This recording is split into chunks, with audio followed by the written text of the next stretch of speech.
Bueno, vamos a terminar de ver algunas propiedades de subespacios y a resolver los ejercicios 1.34 y 1.35. Bueno, de las propiedades de subespacios que me faltó mencionar es el tema de cómo se calcula lo que es la intersección, lo que es la unión y lo que es la suma entre subespacios. Bueno, la intersección se calcula como esta igualdad que ven acá. eh, Siempre es un subespacio vectorial. Y lo que me dice es, más o menos, es agarrar los vectores del espacio vectorial que cumplan que esté en uno y que además esté en el otro y que además esté en su espacio S sub n. Bueno, por ejemplo, uno que cumpla esta, esta afirmación es el cero, porque el cero está en todos los espacios vectoriales y es un subespacio, entonces siempre es un subespacio. Lo que es la unión, generalmente no es un subespacio, porque me dice, elegí todos los vectores, todos los elementos del espacio vectorial B, donde esté contenido o en uno, o en otro, o en S sub n. Yo elijo un vector que está contenido en partes de un S1, por ejemplo, quizás no sea un subespacio, entonces, por ende, generalmente la unión no se clasifica como un subespacio vectorial. Y para terminar lo que es la suma, análogamente me pide que lo calcule como todos los B que pertenezcan al espacio vectorial B y cumplan que estén todos sumados y formen tu vector B. Es decir, sumo un pedacito de cada uno de los elementos, de cada uno de los subespacios, en una suma total, como si fuera una combinación lineal, y obtengo lo que es el subespacio. Lo mismo, siempre es un subespacio porque estoy sumando eh, elementos de cada uno, y como es un tipo de combinación lineal, siempre voy a tener el cero como respuesta. Es decir, siempre es un subespacio vectorial. Bueno, y dejo una propiedad que es importantísima para la resolución de ejercicios, que es la suma de dimensiones o teorema de dimensiones para subespacios vectoriales. Dimensiones para subespacios vectoriales. Bueno, lo que me dice es, cuando haces la suma de subespacios vectoriales, su dimensión es igual a la dimensión de cada uno por separado menos la de la intersección.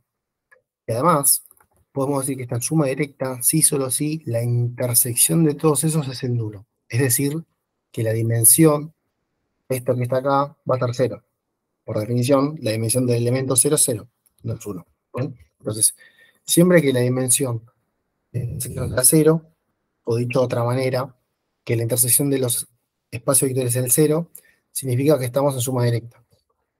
Bueno, vamos a resolver dos ejercicios, primero el 1.34, que es bastante simple, pero que tiene la idea principal de lo que vamos a usar para la resolución de todos los ejercicios de espacio, básicamente, o por lo menos una gran parte.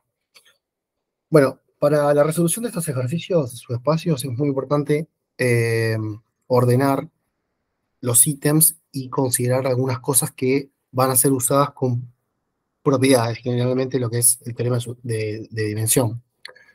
Por ejemplo, en este caso, yo detallo en observaciones alevosamente, pero para que se entienda, lo que es la dimensión de cada uno de los subespacios. Es decir, S1 tiene una ecuación, dos incógnitas, va a ser de dimensión 1, S2 va a ser igual, y por otro lado, tenemos del otro lado de la igualdad lo que es R2, que R2 tiene dimensión 2, que es lo que marca acá.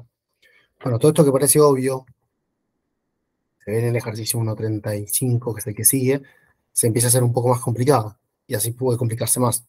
Entonces, la forma de caracterizar dimensiones y los espacios es siempre la misma. Eh, bueno, después digo que como T está en suma directa con S1 y S2, lo que dijimos recién, la intersección va a ser el cero. O la dimensión de intersección, a su vez, también va a ser dimensión cero, ¿no?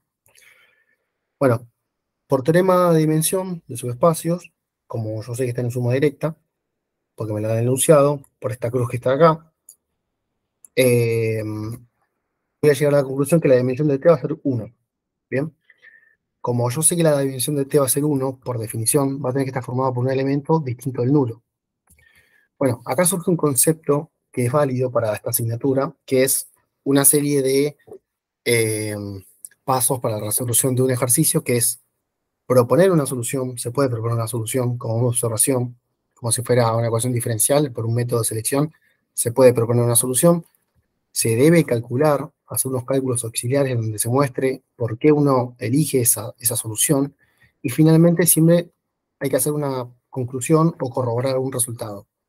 Este orden es básico para este tipo de ejercicios en los que hay que proponer, en general, una solución. En este caso, generalmente los canónicos suelen ser la solución o suelen completar todos los datos que necesito, o se prueban números vectores sencillos. Ahora vamos a ver el 1.35. Bueno, en este caso propongo el 1,0. El 1,0 lo que me cumple es que, junto con el único vector de C1, forman un conjunto linealmente independiente. Hago una pequeña demostración de por qué son linealmente independientes, se ve claramente a la vista. Análogamente con el S2, junto con el vector de S2, son ambos linealmente independientes. Hago una demostración sencilla. Y bueno, llego a la conclusión de que la suma entre estos dos, uno y con el otro, va a ser 2. Que esto es igual a la dimensión de R2. Entonces, si tienen la misma dimensión, que además está contenido, ya dijimos que es el mismo espacio vectorial. Con esto llego a la conclusión de que T está generado por el 1,0 y que T cumple todas las características que me pide el enunciado. Por estos simples pasos de proponer, calcular, corroborar. El 1,35 se resuelve de manera muy similar, con una salvedad, que ahora vamos a ver. Pero bueno, la mecánica es la misma. Primero veo las observaciones de las dimensiones de los subespacios, en este caso es 2. Bueno, vamos a explicar un poquito, ¿no?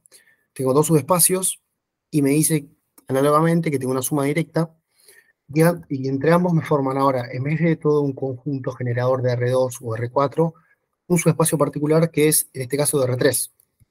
Y eso lo voy a estar manifestando en la observación 2. En la observación 2 voy a decir que S, esto que está acá lo llamé como S, va a tener dimensión 3, pues tiene una ecuación y 4 incógnitas, con lo cual te quedan 3 dimensiones, ¿no? Bueno, a su vez demostré o indico que S1 y S2 tienen dimensión 2 y que ambos cumplen, esto es importante aunque sea ponerlo como observación, que es que ambos cumplen la ecuación de S, porque si no cumplen esta ecuación, nunca van a poder generar este subespacio. ¿Bien? Bueno, en este caso se cumple. Como ambos están de dimensión 3, como el inciso anterior, como la suma de ambos es de dimensión 3, por teorema de la dimensión, me va a quedar que T está generado por un elemento que va a ser de dimensión 1. Esto es análogo a cómo se demostró por el teorema de las dimensiones en el ejercicio 1.34. Vale, entonces el teorema de las dimensiones. Bien, entonces, acá hay una manera de resolver este ejercicio que es buscar la intersección entre S1 y S2, si es que existe, ¿no? Porque son dos elementos, estamos en R4. Bueno, ¿qué me facilita de la intersección? Es que puedo elegir ese mismo elemento para compararlos y formar una única base entre los dos y que se me agilicen un poco las cuentas. Simplemente eso es por el motivo por el cual decidí buscar la intersección y se puede buscar. Entonces, para buscar la intersección, lo que tengo que pedir es un elemento que pertenezca a este subespacio. Lo hago como una combinación lineal entre elementos que lo generan. Lo mismo para S2, como una combinación lineal entre elementos que lo generan. Y bueno, llego a esta pequeña igualdad en la cual resolviendo obtengo que X, que es la intersección de S1 y S2, en este caso existe, y está formada por este vector que está acá. Bueno, observación, cumple la ecuación de S. Esto es lógico, porque si no cumple la ecuación de S, significa de vuelta que no la estoy pudiendo generar. ¿Bien? Entonces, eso es importante también aclararlo. Bueno, como ya tengo un elemento de S1 y S2, este mismo, como lo comentaba recién, es el que voy a usar en común con ambas sumas, eh, sumando al que me queda con respecto a t, que es el que voy a agregar, y eligiendo cada uno de los elementos de cada subespacio. Es decir, yo para mi base a elegir acá, ¿sí? Yo le pongo B, lo que le voy a pedir a B es que esté generado por un elemento que está acá, C1 vamos a poner, mi sección que es S, y por mi elemento T, que es el que agrego después, que ahora lo voy a elegir. Para este elemento que está acá es parecido, pero cambiando S1 con S2. Ese es básicamente el procedimiento que yo elijo para determinar una base de este subespacio. Bueno, aclarando un poco eso, lo que tengo entonces que definir es que sean los 3 LI para que generen una base, y eh,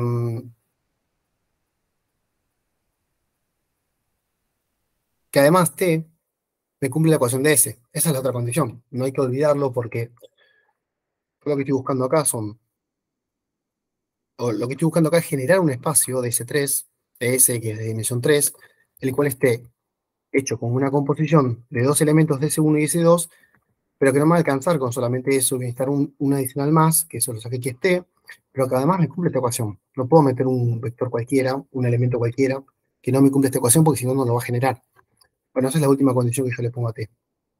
Habiendo dicho eso, se viene el mismo procedimiento que yo hice para el 1.34, que era sencillo, pero es básicamente lo mismo. Es el mismo procedimiento mecánico. Propongo este elemento que está acá y verifico con cálculos auxiliares que cumple la ecuación, que es lo primero que es lo que les estaba comentando recién. Luego que se leí con S1, es decir, agarré el elemento de S1, X y T, probé que son LI.